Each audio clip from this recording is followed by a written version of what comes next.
Olá, você está no canal Os Federais do Ensino Papo de Trânsito. E o papo de hoje é sobre a identidade secreta de um veículo.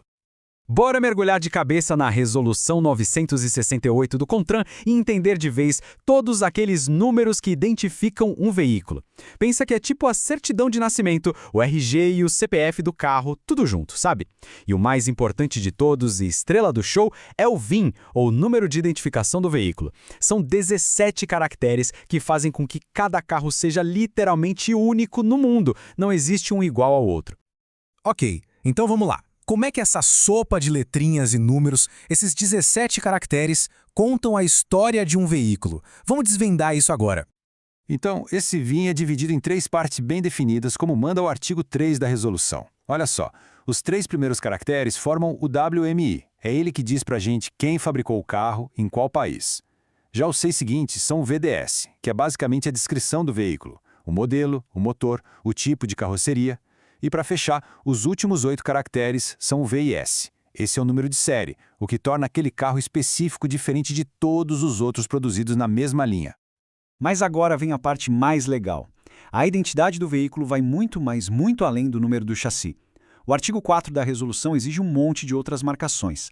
Tem o número do motor, claro, mas também o da caixa de câmbio para veículos pesados, o número da cabine, dos eixos e não para por aí. Tem também umas etiquetas especiais, as marcações nos vidros e até uma identificação secreta, escondida, para dificultar ao máximo qualquer tipo de fraude. Beleza, saber que esses números todos existem já é o primeiro passo, né? Mas o segundo, que é tão importante quanto, é saber onde procurar por eles.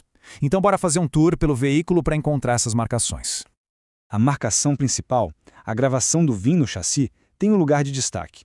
A regra é bem clara, ela tem que ser gravada direto no metal, seja no chassi ou no monobloco. Isso faz dela a identidade mais permanente do veículo, pensada para durar a vida toda do carro.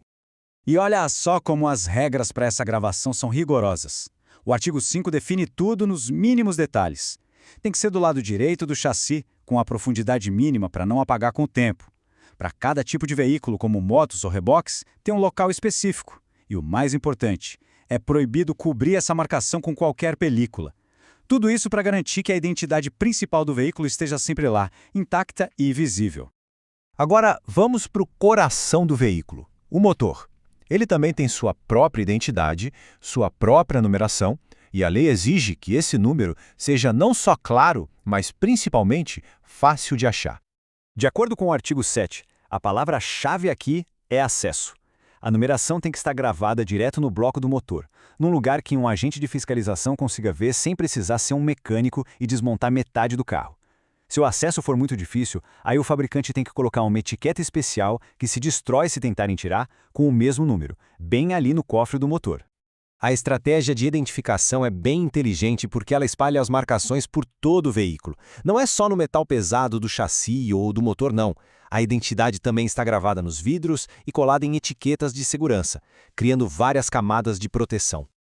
E essa abordagem com várias camadas é o que cria uma verdadeira barreira contra a clonagem de veículos. O artigo 9, por exemplo, exige que o VIS, aquela parte final do número do chassi, seja gravado em vários vidros. Já o artigo 8 fala das etiquetas autocolantes, as ETAs, que são feitas para se autodestruir se alguém tentar remover. Elas ficam em lugares bem estratégicos, tipo na coluna da porta. Certo, vamos para uma situação bem prática que pode acontecer com qualquer um. O motor do carro deu problema, precisou trocar. O que a lei diz que a pessoa precisa fazer para deixar tudo certinho e regular? Nesse caso, o mais importante é ficar de olho na documentação e no prazo.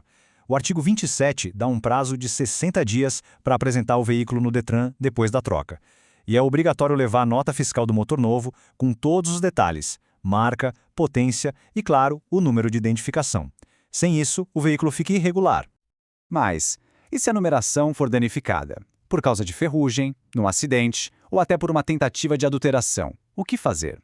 Calma, existe um procedimento totalmente legal para corrigir isso.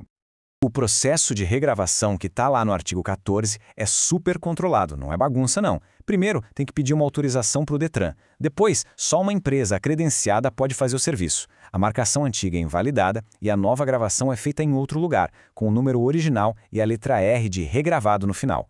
Isso tudo para garantir a legalidade do processo e evitar fraudes. No meio disso tudo, a gente pode se perguntar, Mas afinal, de quem é a responsabilidade por cada coisa? Vamos ver o que a resolução fala sobre os deveres tanto do fabricante quanto do proprietário do veículo. Essa divisão de tarefas fica bem clara na resolução. O proprietário, como a gente vê no artigo 24, é quem tem que dar o pontapé inicial nos processos de regularização e, claro, pagar a conta. Já o fabricante, de acordo com os artigos 13 e 23, tem o dever de informar as autoridades sobre todas as marcações e garantir que as peças de reposição, como as etiquetas, estejam disponíveis lá na rede de concessionárias. É um trabalho em conjunto.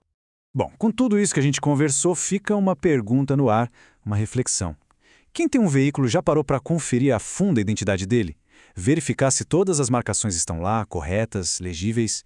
E isso não é só uma curiosidade, é uma questão de segurança e de manter o veículo dentro da lei. Federais do Ensino, um papo melhor para um mundo melhor, produzido por Jefferson Mendes do Nascimento.